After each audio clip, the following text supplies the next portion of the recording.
Assalamualaikum warahmatullahi wabarakatuh. Yang terhormat Ibu Wilda Farah SEM SIAK CPA CE BKP selaku dosen pengampu mata kuliah auditing 1. Perkenalkan kami dari kelompok 12 akan membahas video tentang audit sampling. Di kelompok 12 ini terdiri dari 3 anggota. Yang pertama ada saya sendiri, Mia Melinda, dengan NIM belakang 15. Ya, kedua ada Ahmad Alfredo dengan NIM belakang 126 dan yang ketiga ada Nabila Hasna Putri dengan NIM belakang 77. Oke, next. Baik, untuk materi audit sampling ini kami akan bahas 5 topik pembahasan. Yang pertama ada konsep audit sampling yang akan dibahas oleh Ahmad Alfredo. Yang kedua ada pengujian pengendalian audit sampling yang akan dibahas oleh saya sendiri, Mia Melinda. Yang ketiga ada pengujian pengendalian substansif audit sampling yang akan dibahas oleh Nabila Hasna. Yang keempat ada langkah-langkah pengambilan sampel audit non-statistik, pengambilan audit untuk sampel audit untuk uji pengendalian dan pengujian substansif akan dibahas oleh saya sendiri dan Nabila Hasna. Dan yang terakhir ada contoh kasus akan dibahas oleh Nabila Hasna dan Edu. Baik, untuk materi pertama akan dibahas oleh Ahmad Alfredo. Kepadanya dipersilakan. Baik, terima kasih Mia. Oke, jadi yang pertama itu kita membahas tentang basic concept of audit sampling. Yang pertama itu pengertian audit sampling. Audit sampling adalah alat investigasi di mana kurang dari 100% dari total item dalam populasi item dipilih untuk diaudit. Ini adalah teknik audit yang memberikan bukti pendukung yang memungkinkan auditor mengeluarkan opini audit tanpa harus mengaudit setiap item dan transaksi. Ketika memilih sampel dari populasi, auditor berusaha untuk mendapatkan sampel yang representatif. Sampel representatif adalah sampel yang ciri-cirinya kira-kira sama dengan populasinya. Oke, selanjutnya itu apa sih benefit dari audit sampling? Nah, benefit dari audit sampling adalah bisa menghemat sumber daya, biaya, waktu, tenaga, dan cepat dalam mendapatkan informasi atau update, dan cakupan atau coverage itu jadi lebih luas. Ya, selanjutnya metode audit sampling. Metode sampling audit dapat dibagi menjadi 2 kategori besar, yaitu sampling statistik dan sampling non-statistik. Kategori-kategori ini serupa karena keduanya melibatkan 3 fase. Yang pertama merencanakan sampel, yang kedua pilih sampel dan melakukan pengujian, dan yang ketiga evaluasi hasilnya. Pengambilan sampling statistik berbeda dengan sampling non-statistik. Nah, karena dalam hal itu, dengan menerapkan aturan matematika, auditor dapat mengukur risiko sampling dalam merencanakan sampel dan dalam mengevaluasi hasilnya. Dalam pengambilan sampel non-statistik, auditor tidak mengukur risiko pengambilan sampel. Ketika sampel statistik digunakan, sampel harus probabilistik dan metode evaluasi statistik yang sesuai harus digunakan dengan hasil sampel untuk membuat perhitungan risiko sampling. Auditor dapat membuat evaluasi non-statistik ketika menggunakan pemilihan probabilistik, tetapi tidak pernah dapat diterima untuk mengevaluasi sampel non-probabilistik menggunakan metode statistik. Ketika menggunakan pemilihan sampel probabilistik, auditor secara acak memilih item sedemikian rupa, sehingga setiap item populasi memiliki probabilitas yang diketahui untuk dimasukkan dalam sampel. Dalam pemilihan sampel non-probabilistik, auditor memilih item sampel menggunakan metode non-probabilistik yang mendekati pendekatan random sampling. Selanjutnya ada risiko pengambilan sampel dan risiko non-pengambilan sampel.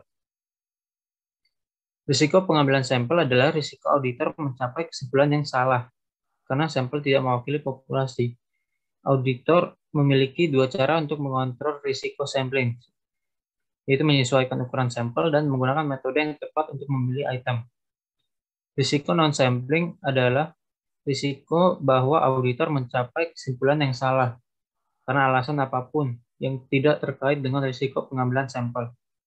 Dua penyebab risiko non-sampling adalah kegagalan auditor untuk mengenali pengecualian dan prosedur audit yang tidak tepat dan tidak efektif.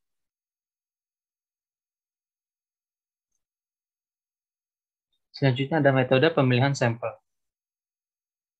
Yang pertama ada metode pemilihan sampel probabilistik, yaitu meliputi yang pertama ada simple random sample selection.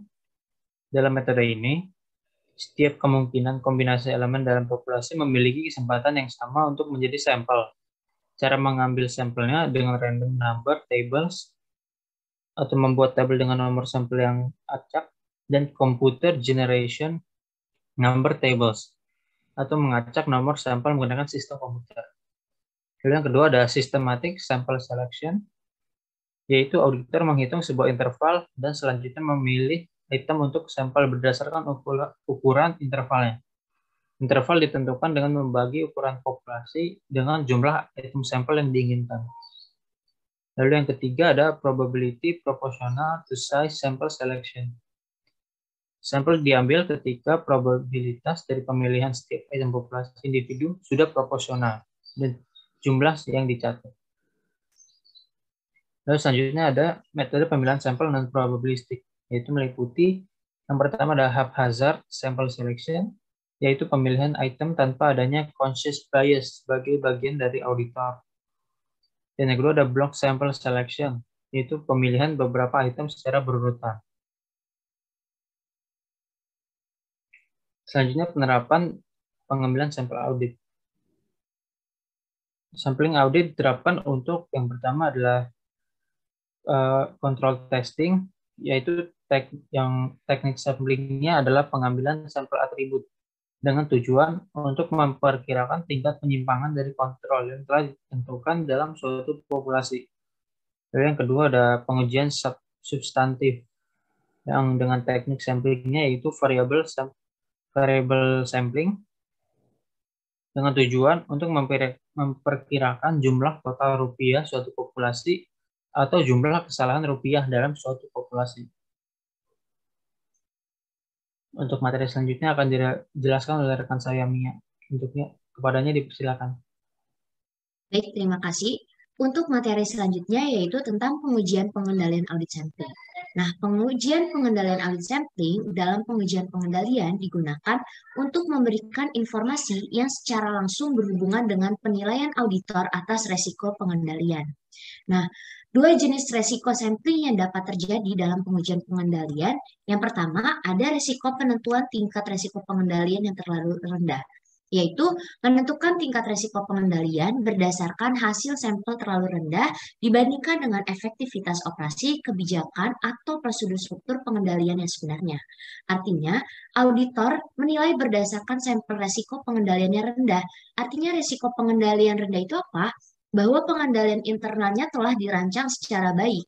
Jadi berdasarkan sampel, auditor memutuskan bahwa pengendalian internalnya sangat efektif dan efisien, sehingga menilai bahwa risiko yang terlapor terlalu rendah. Padahal secara kenyataannya risiko pengendaliannya tidak rendah, seharusnya tinggi. Nah, yang kedua, ada penentuan tingkat resiko pengendalian yang terlalu tinggi, yang menentukan tingkat pengendalian risiko berdasarkan hasil sampel yang terlalu tinggi dibandingkan dengan efektivitas prosedur, operasi, atau kebijakan pengendalian yang sebenarnya.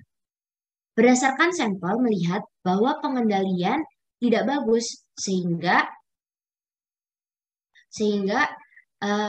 resiko pengendaliannya itu terlalu tinggi. Namun yang terjadi kenyataannya resiko pengendaliannya itu seharusnya rendah atau sedang, bukan tinggi. Ada resiko dia salah menilai, seharusnya rendah, dia menilai tinggi berdasarkan sampel, atau seharusnya tinggi, dia nilai rendah sesuai dengan sampel yang ditarik.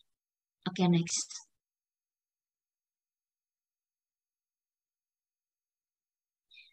Untuk selanjutnya yaitu tentang pengambilan sampel pada uji pengendalian. Yang pertama, bisa menggunakan metode pengambilan sampel secara statistik. Metode sampling statistik yang biasa digunakan dalam pengujian pengendalian adalah atribut sampling, yaitu metode pengambilan sampel yang menguji sifat non-numerik dari data. Karena dalam pengujian pengendalian, fokus auditor adalah pada jejak pengendalian yang terdapat dalam data atau dokumen yang diuji, seperti inisial, tanda tangan, nomor seri, pracetak, formulir, dan sebagainya yang juga non-numerik seperti elemen yang menjadi perhatian untuk pengambilan sampel atribut. Sampling atribut bertujuan untuk membuat estimasi atau perkiraan mengenai keadaan populasi. Namun demikian, dalam audit kadang-kadang pengujian pengendalian tidak dimaksudkan untuk memperkirakan keadaan populasi.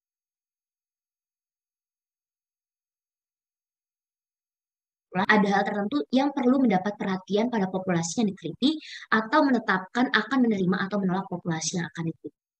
Oke, next. Untuk selanjutnya yaitu metode pengambilan sampel non-statistik. Dalam pengambilan sampel non-statistik, unit sampel dan evaluasi hasil pengambilan sampel didasarkan pada penilaian tanpa menggunakan rumus standar. Pemilihan sampel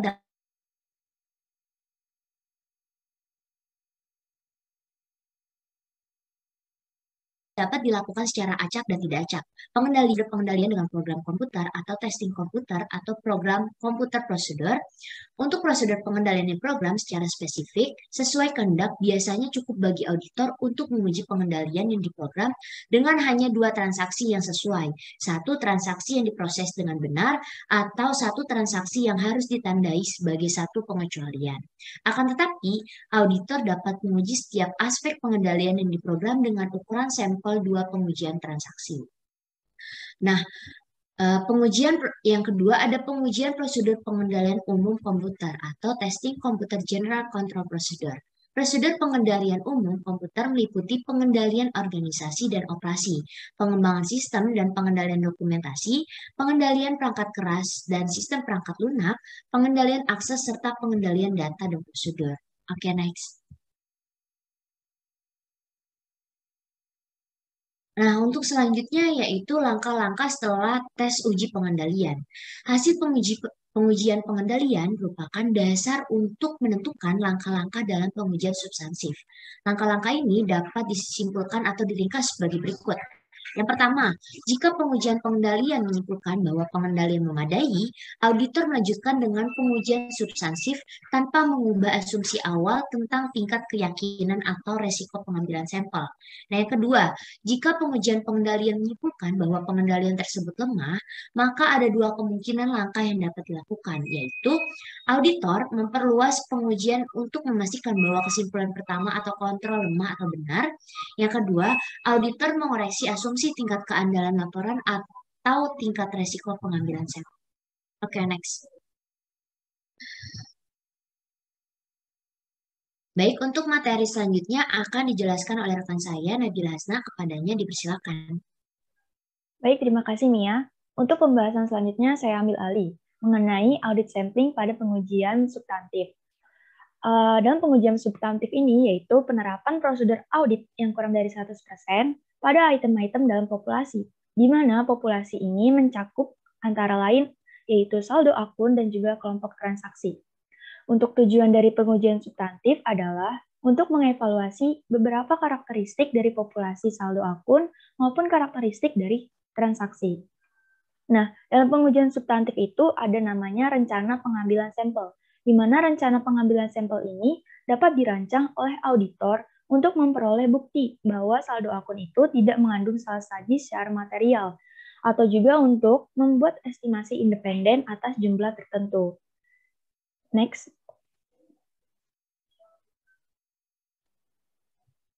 Nah, berikut ini ada faktor-faktor yang harus diperhatikan serta dipertimbangkan oleh auditor dalam perencanaan sampel atas pengujian substantifnya. Faktor ini merupakan faktor menurut standar akuntan SA 350 paragraf 16, di mana ada 4 faktor. Yang pertama itu adalah faktor hubungan antara sampel dengan tujuan audit yang relevan itu harus dicapai. Faktor yang kedua itu pertimbangan awal atas tingkat materialitas. Pertimbangan awal atas tingkat materialitas ini harus dipertimbangkan oleh auditor dengan tujuan untuk membantu auditor dalam mengumpulkan perencanaan bukti audit yang memadai. Karena auditor itu seringkali mengubah pertimbangan awalnya tentang tingkat materialitas selama berlangsungnya proses audit. Faktor yang ketiga itu ada faktor allowable risk of incorrect acceptance atau tingkat resiko yang dapat diterima oleh auditor. yaitu risiko yang dapat diterima oleh auditor saat mengambil kesimpulan yang berdasarkan hasil sampel menunjukkan bahwa saldo akun itu tidak mengandung salasaji secara material. Padahal kenyataannya itu saldo akun itu telah salasaji secara material.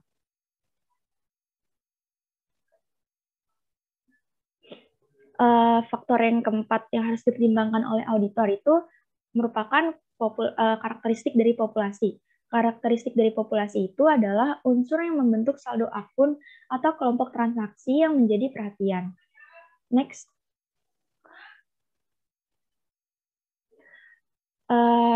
Seperti yang telah saya jelaskan sebelumnya, bahwa dalam pengujian substantif itu mencakup dua kelompok, yaitu ada kelompok transaksi dan juga kelompok saldo akun. Di mana pada slide ini ada tabel yang berisikan tentang perbedaan antara dua kelompok transaksi dan juga kelompok saldo akun. Yang pertama itu, apa sih yang diukur pada kelompok transaksi dan juga kelompok saldo akun? Untuk perbedaannya yaitu pada kelompok transaksi itu yang diukur adalah efektivitas operasi pengendalian internal dan juga ketepatan nilai moneter pada transaksi dalam sistem akuntansi. Sedangkan pada kelompok saldo akun yang diukur adalah apakah jumlah dolar saldo akun itu mengandung salasaji secara material. Nah, untuk mengukur bahwa saldo akun itu mengandung salasaji atau tidak, yaitu menggunakan sampling non-statistik, unimoneter maupun sampling variabel. Yang kedua itu perbedaannya dari resiko pengambilan sampelnya, di mana pada kelompok transaksi itu ada dua resiko, diantaranya ada acu dan ada aro. Acu itu merupakan resiko ketidakpercayaan yang dapat diterima, yaitu resiko bahwa auditor akan salah menyimpulkan bahwa pengendalian itu kurang efektif daripada yang sebenarnya. Nah, kesimpulan yang salah diambil oleh auditor ini bahwa suatu pengendalian itu tidak efektif dapat menyebabkan adanya peningkatan yang tidak perlu dalam penilaian resiko pengendalian dan juga dalam pengujian substantif. Lalu resiko yang kedua pada kelompok transaksi adalah resiko aro, yaitu resiko ketergantungan berlebihan yang dapat diterima. Merupakan resiko bahwa auditor itu menilai suatu pengendalian berjalan dengan efektif, padahal pada kenyataannya tidak, yaitu tingkat deviasi populasinya itu melebihi daripada tingkat aro itu sendiri. Sehingga auditor dalam hal ini harus menggunakan pertimbangan profesionalnya dalam pemilihan aro yang tepat untuk situasi tertentu. Dan besarnya aro itu tergantung dengan keseluruhan rencana auditor untuk mengurangi tingkat resiko pengendalian yang ditetapkan. Sedangkan pada kelompok saldo akun, risiko pengambilan sampelnya itu ada risiko ARIA dan risiko ARIR. Risiko ARIA ini merupakan risiko yang dapat diterima atas penerimaan kesalahan, yaitu risiko pengambilan kesimpulan berdasarkan hasil sampel bahwa saldo akun itu tidak berisi salasaji secara material. Padahal pada kenyataannya saldo itu telah salasaji secara material. Risiko ARIA ini merupakan risiko yang serius bagi auditor, karena memiliki dampak hukum atas pengambilan keputusan terhadap kewajaran penyajian suatu akun ketika akun tersebut salasaji secara material. Resiko yang kedua yang ditanggung oleh saldo akun itu ada resiko ARIR, di mana resiko ARIR itu adalah resiko yang dapat diterima atas penolakan yang salah. Resiko ARIR ini merupakan resiko saat pengambilan kesimpulan berdasarkan hasil sampel bahwa saldo akun itu berisi salasaji secara material. Padahal kenyataannya itu saldo akun itu tidak berisi salasaji secara material. Nah, yang perbedaan kedua itu ada perbedaan pada metode pengambilan sampel statistiknya, di mana pada kelompok transaksi itu menggunakan teknik pengambilan sampel atribut, di mana sampel atribut ini bertujuan untuk menganalisis karakteristik suatu populasi.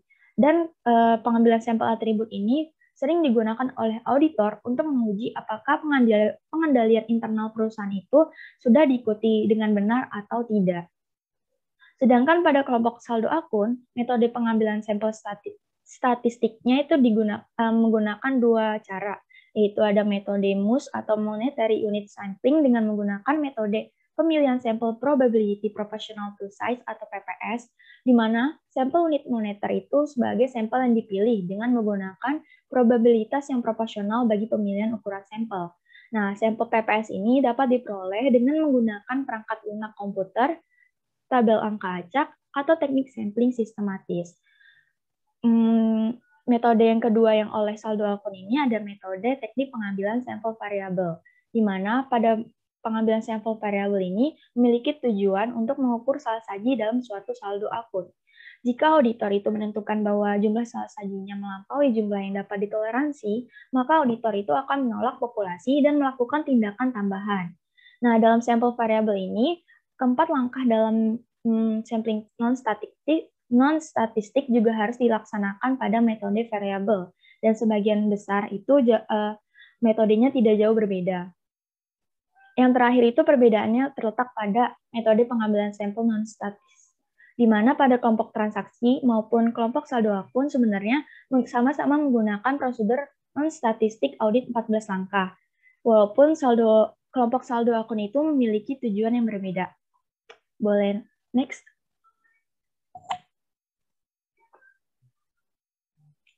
Nah, selanjutnya ini pembahasan mengenai 14 langkah-langkah pengambilan sampel audit non-statistik untuk pengujian pengendalian maupun pengujian substantif atas transaksi. Di mana dalam merencanakan sampel itu ada 9 langkah yang harus dilalui. Yang pertama itu menyatakan tujuan pengujian, di mana auditor akan mengambil sampling untuk menentukan apakah saldo itu akan diaudit yang telah dinyatakan secara wajar. Dan juga biasanya auditor itu mendefinisikan tujuan pengujian atas pengendalian dan pengujian atas transaksi sebagai yang pertama, menguji keefektifan operasi pengendalian dan juga untuk menentukan apakah transaksi itu mengandung salah saji secara moneter.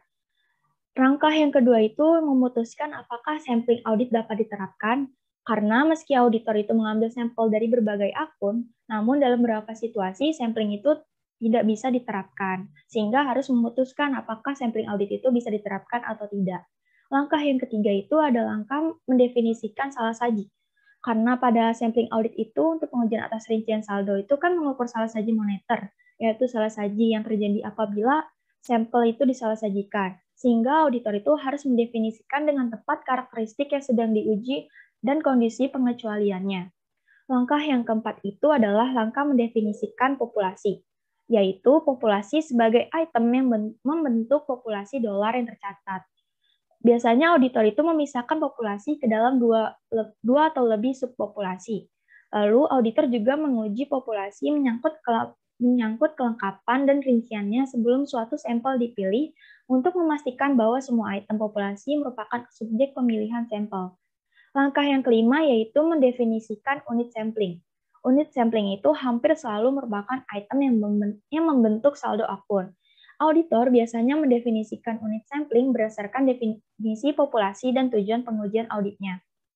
Langkah yang keenam yaitu menetapkan salah saji yang dapat ditoleransi, yaitu TER, untuk menentukan sampel dan mengevaluasi hasil sampel non-statistik. TER itu sendiri merupakan tingkat pengecualian tertinggi yang akan diizinkan oleh auditor dalam pengendalian yang sedang diuji, dan masih bersedia menyimpulkan bahwa pengendalian itu telah berjalan dengan efektif. Saat menentukan TER, auditor itu harus mempertimbangkan tingkat keandalan yang akan diberikan dan pengendalian dan signifikansi pengendalian itu terhadap audit. Langkah yang ketujuh adalah langkah menetapkan risiko yang dapat diterima atas ketergantungan yang terlalu tinggi atau ARO.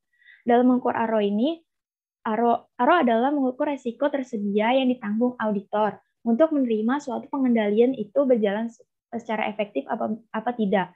Nah, apabila tingkat pengecualian populasi yang sebenarnya lebih besar dari tingkat pengecualian yang dapat ditoleransi, maka auditor itu harus mengambil langkah yang seharusnya.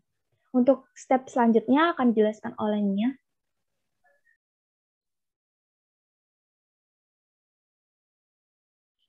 Baik, untuk langkah selanjutnya yaitu mengestimasi salah saji dalam populasi. Ukuran sampel yang direncanakan akan meningkat apabila jumlah salah saji yang diharapkan dalam populasi mendekati salah saji yang ditoleransi. Nah, langkah yang ke-9, menentukan ukuran sampel awal. Jika menggunakan sampling non-statistik, auditor menentukan ukuran sampel awal dengan mempertimbangkan beberapa faktor. Selanjutnya yaitu memilih sampel dan melaksanakan prosedur audit. Langkah ke-10, memilih sampel. Langkah ke-11, melaksanakan prosedur audit. Dengan menerapkan prosedur yang tepat pada setiap item, sampel untuk menentukan apakah item tersebut mengandung salah saji. Langkah selanjutnya, mengevaluasi hasil. Langkah ke-12, mengeneralisasi dari sampel ke populasi dengan memproyeksikan salah satu dari hasil sampel ke populasi dan mempertimbangkan kesalahan sampel serta resiko. Nah, yang ke-13, menganalisis salah saji. Auditor harus mengevaluasi sifat dan penyebab salah saji yang ditemukan dalam pengujian, serta menganalisis salah saji untuk memutuskan apakah setiap modifikasi model resiko audit memang diperlukan. Langkah yang ke-14, memutuskan akseptabilitas populasi. Metodologi untuk memutuskan akseptabilitas populasi pada intinya sama baik untuk sampling atribut maupun sampling non-statistik. Oke, next. Untuk penyajian tentang kasus ini akan dibahas oleh Nabila Hasna dan Ahmad Alfredo. Kepadanya dipersilakan. Baik, selanjutnya itu adalah kasus tentang audit sampling. Jadi pada tahun 2002, PT Kimia Farma melakukan restrukturisasi. Dalam rangka restrukturisasi PT Kimia Farma, partner dari KPHTM yang diberi tugas untuk mengaudit laporan keuangan PT Kimia Farma untuk masa 5 bulan yang berakhir pada 31 Mei 2002, menemukan dan melaporkan adanya kesalahan dalam penilaian persediaan barang jadi dan kesalahan pencatatan penjualan untuk tahun yang berakhir per 31 Desember 2001. Berdasarkan hasil pemeriksaan Bapepam, diperoleh bukti yaitu terdapat kesalahan penyajian dalam laporan keuangan PT Kimia Farma yang dilakukan oleh direksi periode 1998 sampai Juni 2002. Dengan cara membuat dua daftar harga persediaan atau master price yang berbeda, masing-masing diterbitkan pada tanggal 1 Februari 2002 dan 3 Februari 2002. Selain itu, pihak direksi melakukan pencatatan ganda atas penjualan pada unit PBF dan unit bahan baku. Pencatatan ganda tersebut dilakukan pada unit-unit yang tidak disampling oleh auditor. Berdasarkan pemeriksaan yang telah dilakukan, terbukti bahwa auditor yang melakukan audit laporan keuangan per 31 Desember 2001, PT Kimia Farma telah melakukan prosedur audit termasuk prosedur audit sampling yang telah diatur dalam standar profesional akuntan publik. Dan tidak ditemukan adanya unsur kesengajaan membantu manajemen PT Kimia Farma dalam penggelembungan keuntungan tersebut. Namun demikian, proses audit tersebut tidak berhasil mendeteksi adanya penggelembungan laba yang dilakukan oleh PT Kimia Farma. Sehubung dengan temuan tersebut, maka sesuai dengan pasal 102 Undang-Undang Nomor 8 Tahun 1995 tentang pasar modal, pasal 61 Peraturan Pemerintah Nomor 45 Tahun 95, pasal 64 Peraturan Pemerintah Nomor 45 Tahun 95 tentang penyelenggaraan kegiatan di bidang pasar modal. Maka PT Kimia Farma Tbk terkena sanksi administratif berupa denda yaitu sebesar 500 juta rupiah. Dan direksi lama PT Kimia Farma Tbk periode 98 sampai Juni 2002 diwajibkan membayar sejumlah 1 miliar rupiah untuk disetor ke kas negara karena melakukan kegiatan praktek penggelembungan atas laporan keuangan per 31 Desember 2001. Selain itu, rekan KPHTM yang menjadi auditor PT Kimia Farma Tbk diwajibkan membayar sejumlah 100 juta rupiah untuk disetor ke kas negara karena atas risiko audit yang tidak berhasil mendeteksi adanya penggelembungan laba yang dilakukan oleh PT Kimia Farma terbuka. Nah, untuk solusinya akan dibacakan oleh rekan saya Nabila Hasna.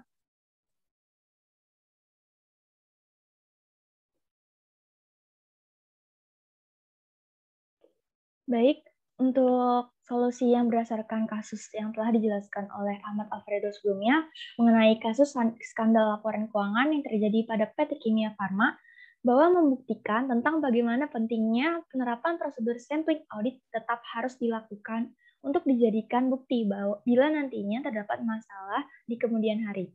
Namun, hal ini juga menjadi tantangan bagi profesi akuntan publik untuk meningkatkan kualitas dari pengambilan sampelnya.